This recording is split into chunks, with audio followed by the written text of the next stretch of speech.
اب جن لوگوں کے دلوں میں یہ نور ایمان پیدا ہو جاتا ہے ان کی ایک جھلک دکھائی جا رہی ہے کہ ان کی شخصیت، ان کی زندگی کی دلچسپیاں کیا ہوتی ہیں۔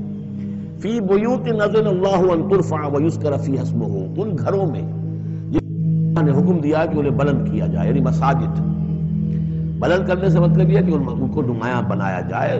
ہر مسلمان آبادی میں معلوم ہو کہ مسجد ایک نمایاں شے ہے، یہ ضروری نہیں کہ اس کی ڈیکوریشن ہو، اس کے اوپر جو ہے خام خواہ تکلفات میں پیسے خرچ کیے جائیں، لیکن یہ کہ ایک تو یہ کہ وہ نمایاں ہونی چاہیے، معلوم ہو کہ اس آبادی کا مرکز یہ ہے۔ نمبر دو یہ ہے کہ ترفع، اس کو ہر طریقے سے ہر معنوی گندگی سے بھی پاک رکھا جائے۔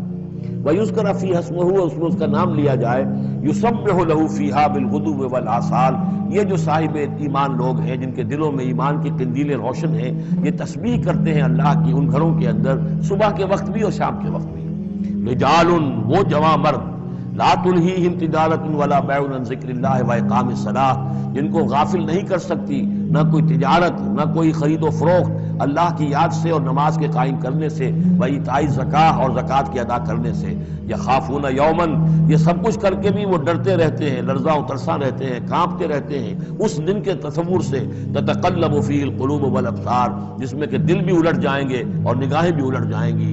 لیجزیہم اللہ احسن ما عملوا، تاکہ اللہ تعالیٰ ان کو بدلے میں دے بہترین جزا ان کے اعمال کی، ویزیدہم من فضلہ، اور اضافہ کرے اپنی طرف سے اپنے فضل میں سے۔ واللہ یرزق من یشاء بغیر حساب، اور اللہ تعالیٰ چاہتا ہے دیتا ہے جس کو چاہتا ہے بغیر حساب۔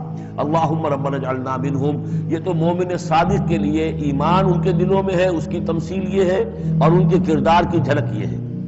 اب ایک ہے بین بین کے لوگ، ایمان تو نہیں ہے لیکن کچھ نہ کچھ نیکی کے کام کرتے ہیں، کچھ اپنے دل کی تسلی کے لیے، کچھ اپنے ضمیر کو مطمئن کرنے کے لیے، ان کی نیکی حقیقی نیکی نہیں ہے۔ وَلَيْسَ الْبِرُّ أَن تُوَلُّوا وُجُوهَكُمْ قِبَلَ الْمَشْرِقِ وَالْمَغْرِبِ، اس آیت کو ذہن میں رکھیے۔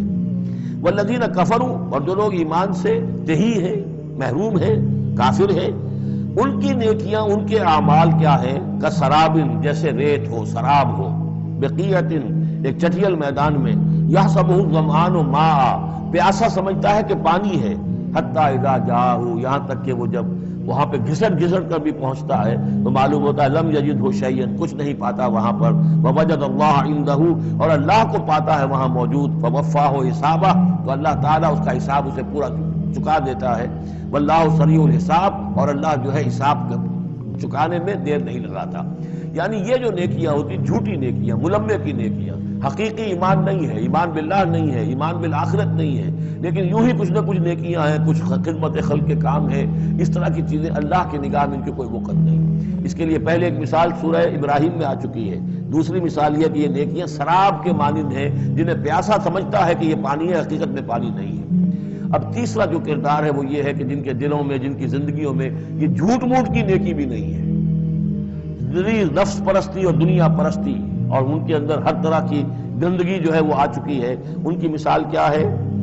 او کظلمات فی بحر لجی، یا جیسے کہ اندھیرے ہوں ایک بڑے گہرے سمندر میں، یغشاہ موج، اس کے اوپر ایک موج چڑھی ہوئی ہو، من فوقہ موج، اس کے اوپر ایک اور موج ہو، من فوقہ سحاب، اور اوپر جو ہے بادل بھی ہو۔ یعنی اندھیری رات ہے، کوئی روشنی نہیں، اوپر بادل ہے، نہ چاند اور ستاروں کی کوئی روشنی نہیں آ رہی، اور اس کے ساتھ ہی یہ ہے کہ موج کے اوپر موج چڑھی ہوئی ہے۔